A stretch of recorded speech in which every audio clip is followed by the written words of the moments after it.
controls and operation of the launcher, and have a knowledge of the preventive maintenance checks and services as prescribed in Technical Manual 9-1010-221-14.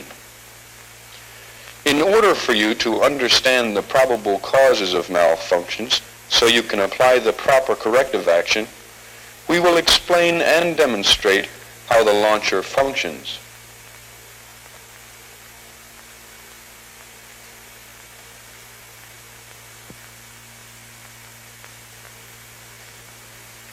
We will start the explanation of functioning with the weapon having fired a cartridge and using a cutaway receiver.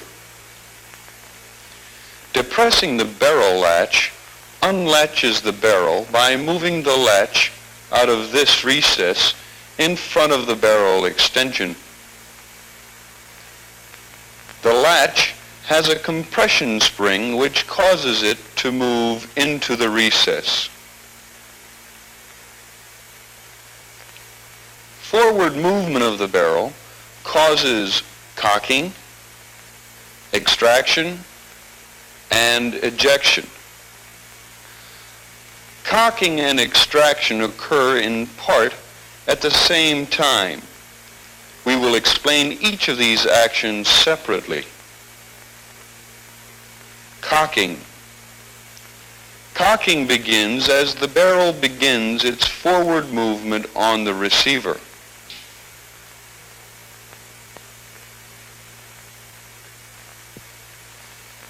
This is the cocking lever. It is mounted on a spring pin in the receiver and can rotate on that pin.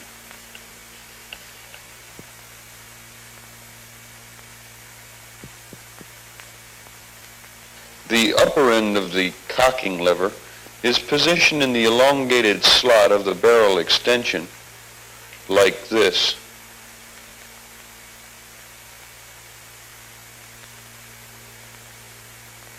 The fork of the cocking lever straddles the firing pin in front of the firing pin shoulder.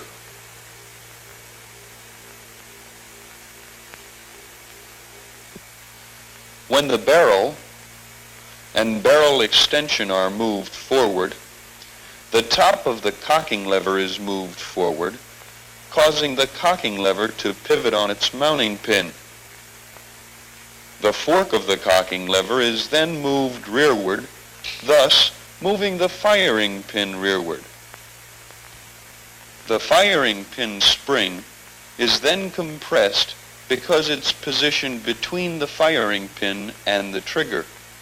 The firing pin shoulder is then engaged by the lower sear of the trigger.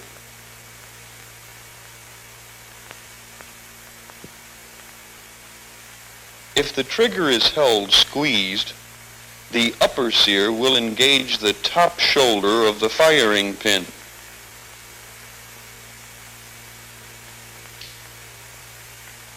When the trigger is released, the lower sear again engages the firing pin. Cocking is completed when the barrel has moved about 3/4 of an inch forward, but the barrel must be moved 4 to 5 inches forward to permit extraction, ejection, and loading of another cartridge. When the barrel moves fully forward, the barrel extension is moved out of the trigger housing. The barrel extension follower, which is spring-loaded, follows the barrel extension and serves to hold the cocking lever down when the barrel extension moves forward and clears the cocking lever. Without a barrel extension follower, the barrel extension would jam against the top of the cocking lever as the barrel is moved rearward.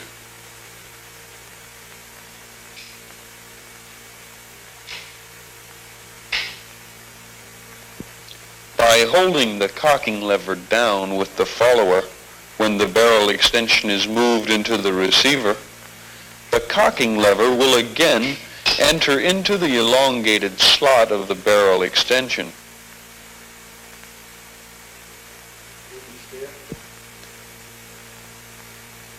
When the weapon is loaded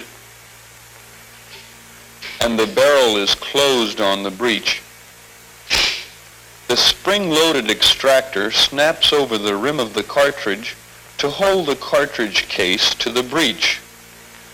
So after firing, when the barrel is moved forward, the cartridge case is held to the breech by the extractor, thus extracting the cartridge case from the barrel.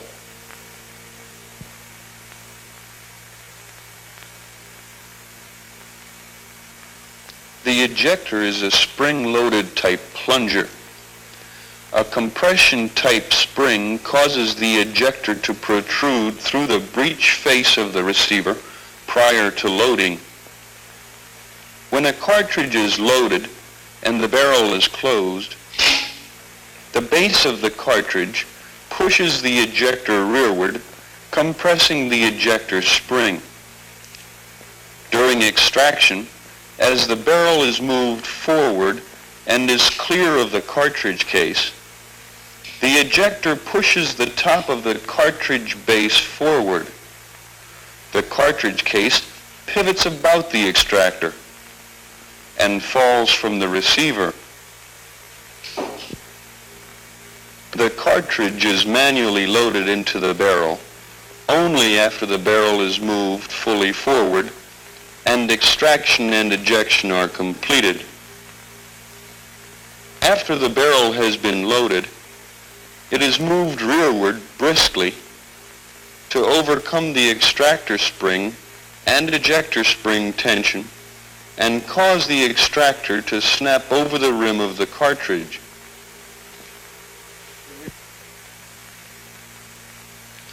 Rearward movement of the barrel causes chambering to be completed, and locking is performed by the barrel latch entering into a recess in front of the barrel extension on the barrel.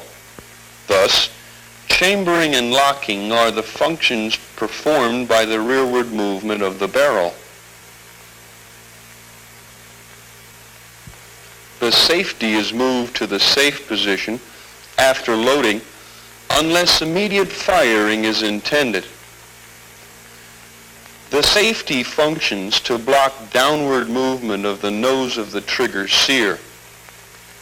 This prevents the trigger sear from releasing the firing pin, thus preventing the weapon being fired.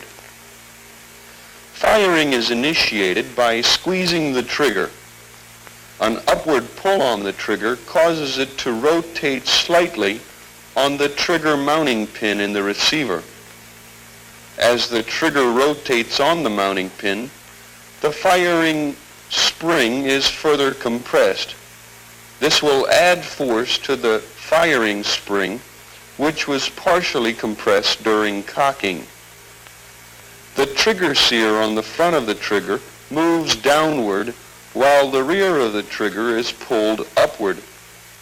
The trigger sear will move away from the shoulder of the firing pin, allowing the firing pin to be driven forward by the compressed firing spring. The firing pin will extend through the breech of the receiver to strike and detonate the cartridge primer, thus firing the grenade launcher.